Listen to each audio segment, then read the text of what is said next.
Kalyan and demon విషయానికి వస్తే demon అసలు సీక్రెట్ గా కళ్యాణ్నే నామినేట్ చేశాడు. మనం చూసాం, నాకు సపోర్ట్ చేయలేదు అని ఒక పాయింట్ తో.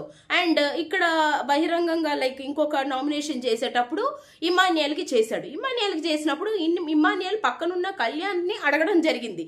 సో అక్కడ కళ్యాణ్ పాయింట్ ఏంటి అంటే 100% కళ్యాణ్ తప్పు లేదు అనడానికి ఇది ఒక పాయింట్. ఏంటి అంటే డెమోన్ నీ ఆట నువ్వు వాడట్లేదు, కంటెండర్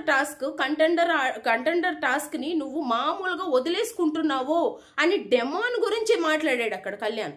మాట్లాడిన తర్వాత మధ్యలో రీతు వచ్చిన తర్వాతే ఈ రచ్చ జరిగింది. ఫస్ట్ ఏంటంటే కళ్యాణ్ అడిగిన పాయింట్ ఏంటంటే బ్లూ టీమ్ లో ఉన్న డెమోను అప్పటి వరకు కళ్యాణ్కి కూడా తెలియదు ఇక్కడ ఇమాన్యుయల్తో అతను మాట్లాడుకున్నాడు అన్న విషయం కళ్యాణ్కి కూడా తెలియదు. ఇక్కడ ఓపెన్ అయింది, నువ్వు నాకు సపోర్ట్ చేస్తాను అన్నావు కానీ మళ్ళీ బ్లూ టీంకి సపోర్ట్ చేసావంటే ఫస్ట్ టీంకి సపోర్ట్ చేసుకోవాలి కదా అన్నాడు. అక్కడ టీం కాదు, రీతుని సపోర్ట్ చేశాడు. చేసుకోవచ్చు, కాదని లేదు, కానీ నిన్ను నువ్వు తగ్గించుకొని రీతుని ఎందుకు నువ్వు తీసుకొస్తున్నావు?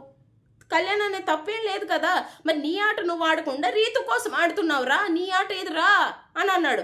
అనడానికి తను వచ్చేసి మెడ పట్టేసుకుంటాడా, పీక పట్టేసుకుంటాడా? అంటే స్టాప్ చేయడం అంటే ఇక్కడ ఇట్లా టచ్ చేయడమో లేకపోతే ఇలాగ అనడమో అలా అనడమో చేస్తారు, కానీ ఇలా పట్టుకొని నేను స్టాప్ చేశాను అంటే అది ఎలా అవుతుంది? ఖచ్చితంగా ఈ వారం రెడ్ కార్డు వస్తుంది అని నేను అంటా. ఖచ్చితంగా రెడ్ కార్డ్ వస్తుంది. అండ్ ఎల్లో కార్డు సంజన గారికి మరి ఆవిడ ఏం బూత్ ఆడేసిందో నాకు తెలీదు, ఆ మాట కూడా చెప్పాలి. ఖచ్చితంగా ఎల్లో కార్డ్ కాదు రెడ్ కార్డే వస్తుందని నేను అనుకుంటున్నాను. కళ్యాణ్కి రెడ్ కార్డ్ ఇస్తే మాత్రం నేను కూడా గట్టిగా మాట్లాడాల్సి వస్తుంది. అండ్ ఇంకోటి ఏంటి అంటే first of all pure commoner అని చెప్పాలంటే కళ్యాణే.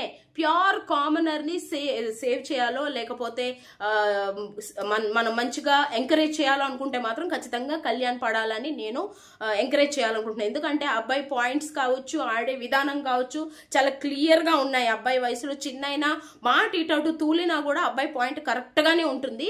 అది మీరు చూడొచ్చు, లైవ్ లో చూసిన తర్వాత కళ్యాణ్ పడాలా మాట్లాడింది ఏది తప్పు లేదని నాకైతే అనిపించింది.